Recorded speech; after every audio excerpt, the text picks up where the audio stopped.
To start off this video, I just want to thank anyone who's returning after watching my last video, which is the first video that I put on this channel. It was really cool to see that people liked that video and that like-minded people were able to find it.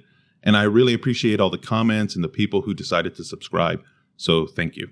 Now in this video, I want to talk about Starfield's introduction. I've played through it a number of times and it's just never really clicked for me, like something was just not quite right about it. And it wasn't until recently that I figured out what it might be. So Starfield's intro actually includes a really big departure from the pattern that Bethesda had set with their last 4 single-player games. In Oblivion, Fallout 3, Skyrim, and Fallout 4, each of those games' introductions ends at a very specific point, which is the point at which the player steps out into the world for the first time. And each of them, at that point, shows the player a really wide view of the world that's just been open to them and allows them to travel in whatever direction they like. But Starfield doesn't actually have that moment. It has a visually similar moment when the player steps out onto the surface of Ecterra for the first time early on, but the intro isn't over at that point. In fact, it's really just beginning, and the player still needs to talk to Barrett, defend against the Crimson Fleet, talk to Barrett again, fight the Crimson Fleet in space, fight the Crimson Fleet on Kreet, deal with the pirate leader, fly to Jemison, meet Constellation, unite the artifacts, and have one more dialogue with Sarah.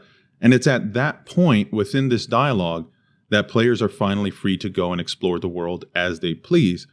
And I think how these introductions proceed and when they end communicate what purpose they were meant to serve in their games. In the 4 previous games, the introductions ultimately serve to prepare the player to start exploring the world, while in Starfield, the introduction ultimately serves to set up the main quest.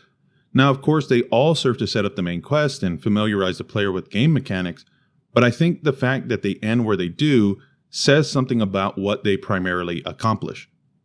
And when it comes to Starfield's ending right as you're offered the next mission in the main quest, I find it kind of odd because just like those other games, Starfield doesn't force you to do the main quest. Yet unlike those games, it does require you to engage with it before you can really do anything else.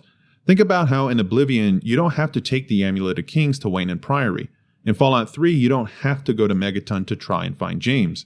In Skyrim, you don't have to go to Riverwood, and in Fallout 4, you don't have to return to your house in Sanctuary Hills. In each, you make your way out into the world knowing your next objective in the main quest, but you don't have to go there. You're free to do whatever you want. And I think Starfield's departure from that pattern is part of the reason many players are turned off early in the game or feel that it takes a long time to get into it.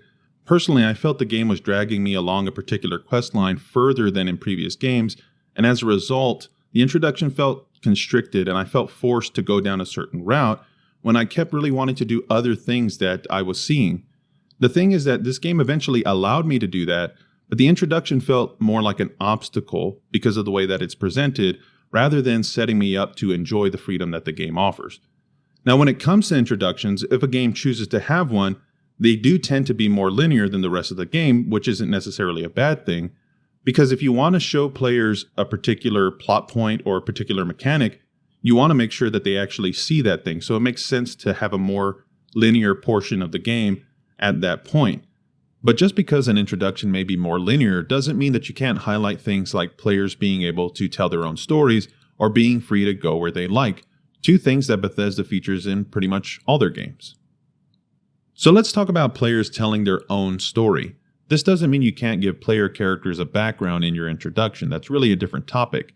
But while some players may not like the background that you give them, giving them a background that they don't think fits their character is one thing, but to make them actually act out something they don't think fits their character is totally different. And this is something that I keep encountering every time I play a new game in Starfield, because I personally find Barrett's attitude in the introduction very off-putting, and he makes me not want to do anything with Constellation. But since the only way to get through the intro is to do what he wants me to do, I just do it anyways and get over it. The thing that really bothers me though is that I can't meaningfully object to what's going on. The best options I get are just completely dismissed by the game's NPCs. And it all culminates in me not being able to simply say no when asked to join Constellation. The only options are an eager yes or a timid, I need time to think about this.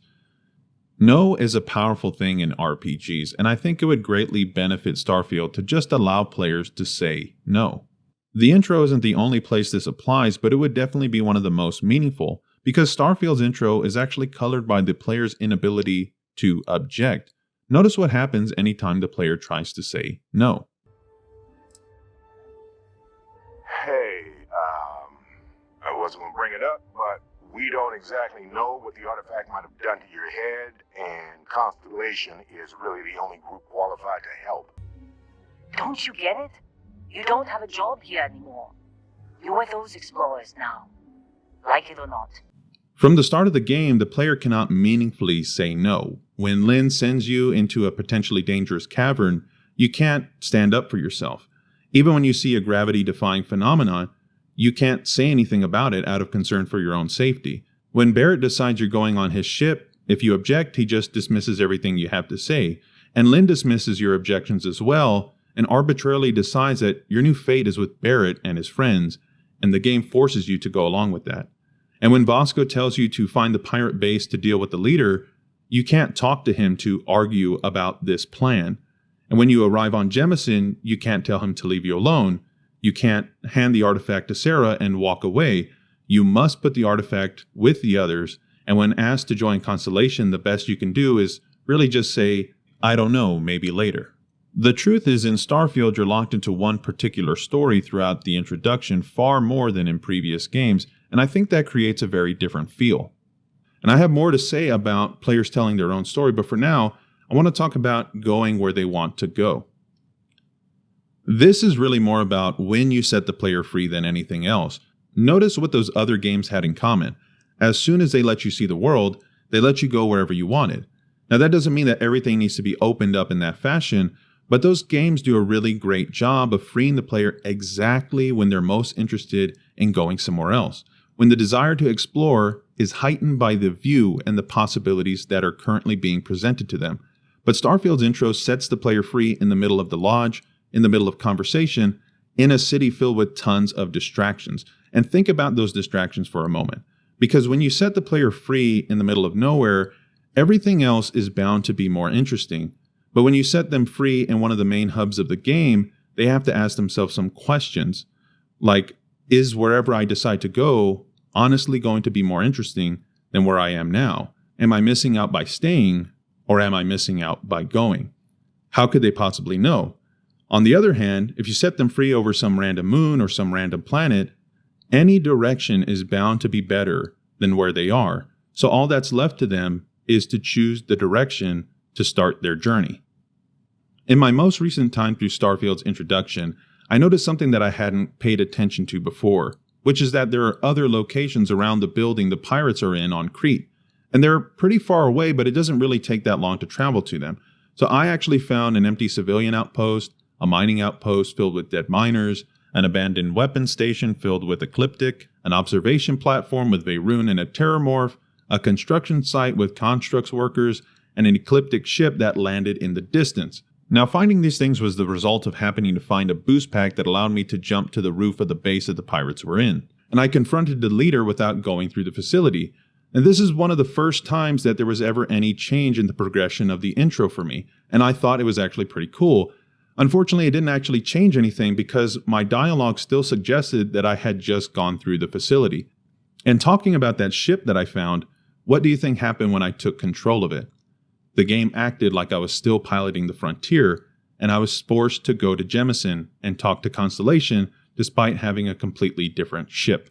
So obviously this was all due to oversight, because Bethesda clearly never thought the players would do what I happened to be able to do. But it got me thinking that Kreet might actually be a better place to set the player free. With some changes, I think that Kreet could actually be a perfect staging area for what the game has to offer, and a perfect place to launch whatever journey the player wants to go on. I'd like to suggest an alternative that I think is more freedom-focused and helps to set the player up for the freedom that the game offers. Let's say that the player doesn't actually go to Kreet looking for the pirates, but instead the pirates disabled and boarded the Frontier, disabled Vasco, and brought the player to Kreet with the ship. They strand them in the middle of the map and take Vasco and the Frontier back to their base. Now the player is given the objective to get off Kreet.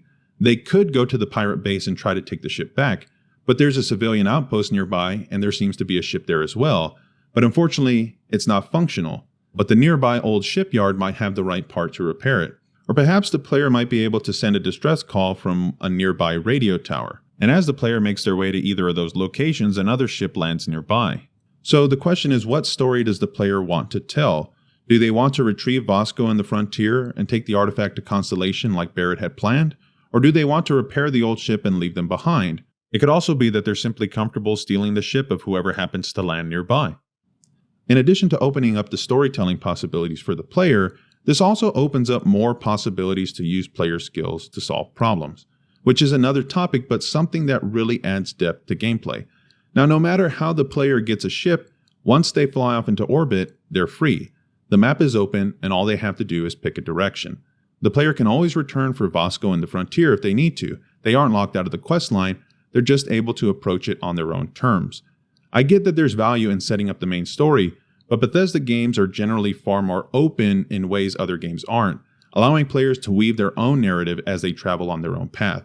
And I think that's something to preserve and even highlight because I think it's what players appreciate about these games. I think an intro like this does that and would really highlight those core Bethesda features: freedom to explore and freedom for the player to tell their own story. Those are my thoughts on Starfield's intro and setting up a stronger feeling of freedom at the beginning of the game. I hope you liked this video, and I'd love to know your thoughts on the intro. Did you feel constricted, or did you like the way that it progressed? Is there anything you think could make the intro better? Let me know in the comments. Thanks for watching.